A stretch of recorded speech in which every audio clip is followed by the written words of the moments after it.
ئەمەی کە لە پشتمەوە دەیبینن ئاسمانی شارۆچکەی دەربەنیخانە. کارگەکان لە چواردەوری شارۆچکەی دەربەنیخانە دووکەڵ و پیسێکی زۆر بڵاوەکەنەوە و هەناسەدانی خەڵکی شاری دەربەنیخان تووشی چەندین نەخۆشی وەکو ڕەبوو، وەکو تەنگە نەفەسی، وەکو چەندەها نەخۆشی کە تووشی کۆندامی هەناسا بێ خەڵکی شارۆچکەی دەربەنیخان گیرۆدەی ئەو دەردەن. لەگەڵ مەنابن بۆ ئەم ڕێپۆرتاژە با بزانین کێ بەرپرسە لە دانانی ئەم هەموو کارگەیە و هۆی لانەبردنی ئەم هەموو کارگەی لە چواردەوری شاری دەربەنیخانە بۆچی ئەگەڕێتەوە. شاری دەربەنیخان کە خۆی هەر لە سروشدا شارێکی جوان و چواردە و تەنراوە بە سەوزای و شاخ، بەڵام لە ئێستادا ژینگەی ئەم شارە لە ژێر هەڕەشەیەکی مەترسیداردایە بەهۆی بوونی چەندین کارگەی چەولم و کارەسەی بیناسازی و چەندین جۆر کارگەی تر کە چواردەوری دەربەنیخانیان تەنیوە. ڕۆژانە چەندین تەن لە دووکەڵی ئەم گازە ژەهراویانە و پاشماوەی کارگەکان بە ئاسمانی ئەم شارەدا بڵاو دەکرێنەوە. خەڵکی ئەم شارە بێزاری خۆیان دەردەبڕن لە بوونی ئەم کارگانە لە نزیک شارەکەیاندا. ئەم کارگانی کە لە دەبێنخانایە کارگەی بەرد و کەسارە و چەمەتوانە بلوکانی کە لە ناو شای دەبێنخانە نزیکەی شای دەبێنخانی پێس کردووە. ئەمە کاریگەری هەیە بۆ سەر تەندروستی هەڵاتیانی دەبێنخان کە بەدەستی ئەو ماڵانی کە نزیک ئەم کارگەون بەدەستی نەخۆشی و دووکەڵ و بەتەبەتی ئەوانەی کە ڕەبوویان دائما لەبێ لە ڕێی خەستەخانەوە بن.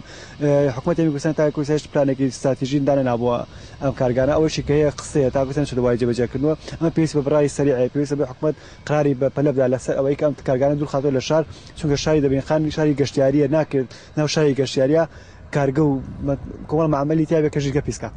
ئەندامێکی ناوەندی گەرمیانی کۆمەڵەی کوردستانێکی سەوز حکوومەت و لایەندی پەیوەندیدار بە کەمتەرخەم وەسف دەکا لە دوورخستنەوەی ئەم کارگانە. هەر ئەوەندامەی کۆمەڵی کوردستانێکی سەوز ڕێژەی سەوزایی لە شارۆچکەی دەربەنیخانە بە 1.3% داناوە. حاڵەتێک کە لە دەربەندیخانە دەتوانین بڵێن حاڵەتێکی تایبەتە لەبەر ئەوەی لە ناو گەڕەکەکانی دەربەندیخاندایەوە بوونی ئەم کارگانە زەرری بە تەندروستی هاوڵاتیان گەیاندووە و ئێمە ژۆک و ناوەندی گەرمیانی کۆمەڵی کوردستانێکی سەوز دژی ئەو کارگانین کە لە ناو گەڕەکانە هەیە و بۆ چەندین جار ئێمە داوامان لە لایەنی پەیوەندیدار کردووە کە ئەو کارگانە دوور بخەنەوە بخرێتە دووری شار بۆ ئەوەی تەندروستی هاوڵاتیان پارێزراو بێ و ژینگەیەکی پاک ببەخشرێ بە دەربەندیخان. بەڵام بەداخەوە کە لایەنی پەیوەندیدار بێخەم و یان کەمتەرخەم بووە لە ئاستی ئەم داواکاری ئێمەدا. سەرۆکی شارەوانی دەربەنیخان ڕێبوار محەممەد تاکیدی کردەوە کابوونی ئەو کارگانە ژینگەی دەربەنیخانیان پیس کردووە. لە ڕاستی ئەو کارگانە ژینگەی شارۆچکەی دەربەنیخانیان پیس کردووە و لە ڕووی ژینگەوە لە ڕووی تەندروستیەوە لە ڕووی هەموو لایەنەکان کە بیگریت بەڕاستی ئەو کارگانە بنەتەمای سەرێشە بۆ شارۆچەکەمان.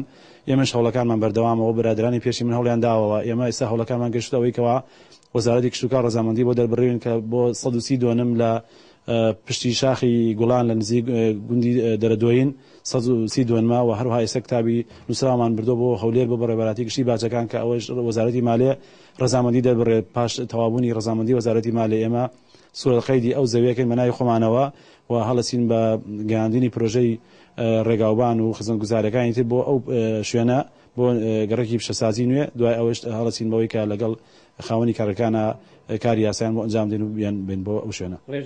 هاوڵاتێکی شارۆچکەی دەربەنیخانیش بوونی ئەم کارگانە لە نزیک شارۆچکەی دەربەنیخانە بە مەترسێکی زۆر وەسف دەکات و داوا لە حکوومەت و ناوەندی دەسەڵات دەکا کە بە زووترین کات ئەو کارگانە لە شارۆچکەی دەربەنیخان دوور بخرێنەوە.